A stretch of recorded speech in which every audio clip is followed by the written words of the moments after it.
Ortiz Fábrega. Gracias, diputado presidente en ejercicio, señoras diputadas y señores diputados,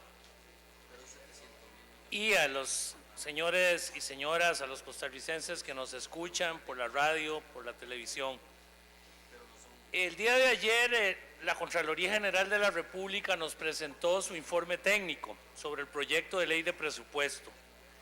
Es un trabajo, un excelente trabajo, que nos debe servir de mucho en este mes para reflexionar sobre los diferentes correctivos en políticas de Estado que inciden sobre la buena y la mala gobernabilidad de nuestro país.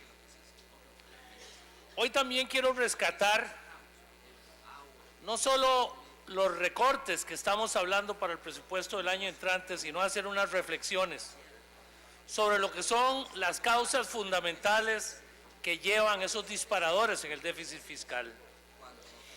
Los aportes que la fracción parlamentaria del Partido Unidad realizó durante los últimos 4 años, incluso para gestar correctivos en políticas fiscales y de reorganización del Estado, los cuales lamentablemente luego de haberlos aceptado en diferentes ocasiones, la administración de doña Laura los dejó abandonados, y de esa manera creo que se agudizó, con todo el respeto para los compañeros de la fracción del Partido de Liberación Nacional, porque aquí lo que quiero hablar es de una manera objetiva, la precaria situación fiscal del país. Nuestro partido siempre se ha distinguido por una seriedad en el manejo de la hacienda pública.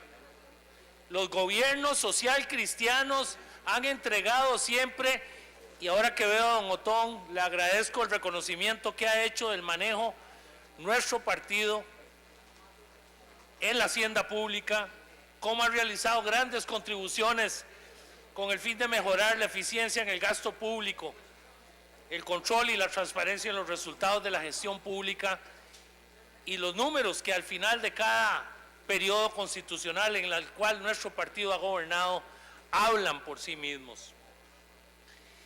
Durante las administraciones socialcristianas, para no irnos muy atrás, de los presidentes Rodríguez Echeverría y Pacheco de la Espriella, se procedió con mucha seriedad y visión de Estado en relación con la política fiscal y la administración financiera de la hacienda pública.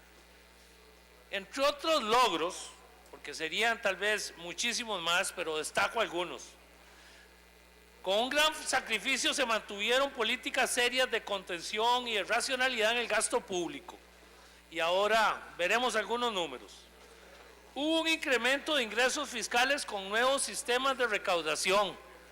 En el gobierno de don Abel Pacheco podrán ustedes recordar todo lo que se avanzó en el tema aduanero. Se redujo considerablemente el déficit fiscal como proporción del Producto Interno Bruto. Se logró una reducción, por ende, significativa de la deuda pública. Se modificó el artículo 11 de la Constitución Política, elevando la rendición de cuentas a un nivel constitucional.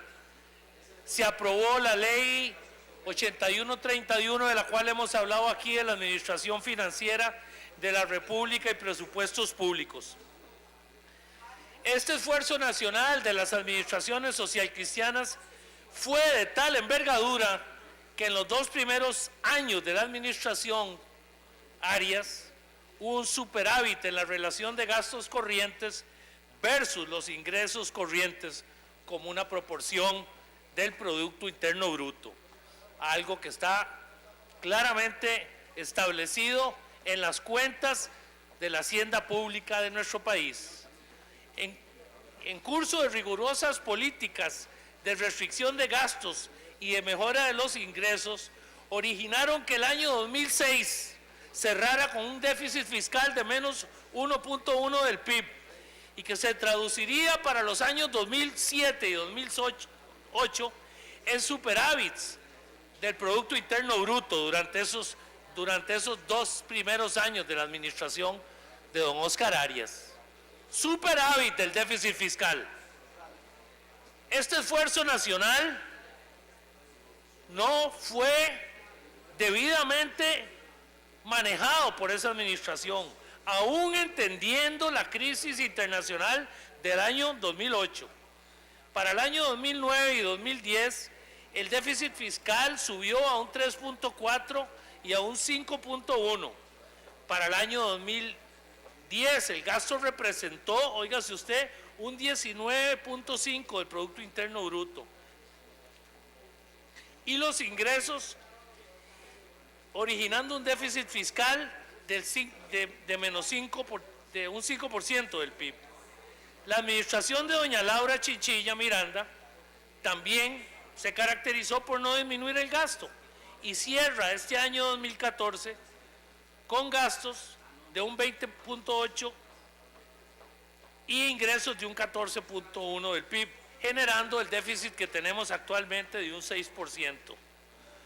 Observando entonces con serenidad y buen juicio los hechos de la historia reciente, podemos afirmar que se cometieron errores en las políticas públicas que condujeron a un incremento sustancial del gasto público, ocasionado del año 2009 en un déficit fiscal creciente y en una deuda pública del gobierno central que crece de una forma peligrosa. A partir de la administración de don Óscar Arias, se originan tres elementos que afectarán gravemente las finanzas públicas. El primero de ellos es la renuncia a enfrentar la crisis, fomentando la inversión pública y la atracción de inversiones, base esencial para generar producción y empleo. Se atacó mediante contratación.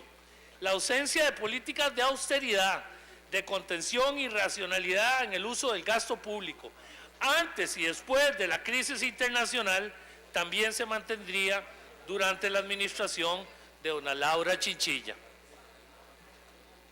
La orientación del gasto y el endeudamiento público al incremento de la planilla estatal fue el disparador constante del gasto público. En ese breve plazo de 8 años, la planilla se incrementó en 48.337 plazas, según datos de la Autoridad Presupuestaria, del Ministerio de Hacienda y de la propia Contraloría General de la República. Hoy la situación de remuneraciones, salarios y toda clase de beneficios es prácticamente insostenible. Hubo sin duda alguna un concepto de naturaleza, si se quiere, y digo esto sin ningún afán de ofender a nadie, porque aquí lo que quiero es tener una discusión seria con números, concepto clientelista, haciendo crecer de forma desmedida la planilla, con gravísimas consecuencias para algunas instituciones, como la Caja Costarricense del Seguro Social, con la inclusión de más de 8.000 plazas administrativas, y no de médicos, ni de enfermeras, ni de técnicos, llevando a la institución insignia de la Seguridad Social al borde de la quiebra, o a más de 6.000 plazas en el ICE, afectando los costos de producción de electricidad y telecomunicaciones que hoy afectan a todos los empresarios y a todas las familias costarricenses con altísimas tarifas. ¿Qué más que lo que ha pasado en Fuerza y Luz? Según la Contraloría, en su informe técnico sobre este presupuesto del 2015, las remuneraciones representaban el 5.25 del PIB en el año 2007. Para finales de la administración de don Óscar Arias, las remuneraciones habían subido a un 7% del PIB, casi 2 puntos del Producto Interno Bruto. La administración de doña Laura la llevaría del 7.65 a finales del 2014. Hoy don Óscar, con todo derecho como expresidente, como un gran costarricense, nos viene a opinar sobre correctivos en gestión de política fiscal. Tiene todo el derecho, es un expresidente, pero la verdad sea dicha, y esto sin ningún afán de ofensa a nadie, que nos merece el mayor de los respetos, la fiesta con el gasto público fue mucho más grande, y don Óscar es, sin duda alguna, fue el presidente en ese periodo y subió el déficit fiscal como lo hemos dicho. Y pongo algunos ejemplos. Las remuneraciones totales En el 2007 subieron de 2.4 billones en remuneraciones. Se incrementaron hasta el 2013 en 137%. En consultorías el crecimiento en esos años en 254%. En horas extras en 106%. En compensación de vacaciones en 156%. En servicios especiales en 161%. Y en otras remuneraciones de 1.986 millones de colones en el 2007, se presupuestan hoy 7.745, un crecimiento de 289%. Señoras y señores diputados, reitero que este análisis lo hago con el único fin, primero, de que se reconozca que nuestras administraciones han sido serias en el manejo de la cosa pública. Y por eso, al presentar nosotros una moción de reducción del presupuesto, lo hacemos en consonancia y en absoluta rectitud con la manera en que hemos manejado la hacienda pública. Y así presentamos esta moción de reducción que no afecte a los sectores sociales, que no afecte a los niños discapacitados, a los niños, a las personas con necesidades especiales, adultos mayores, porque esa ha sido la línea histórica del Partido Unidad Social Cristiana, y estos diputados continuarán con esa senda y en esa conducta de responsabilidad fiscal. Muchas gracias, señora presidenta, compañeros y compañeras diputados.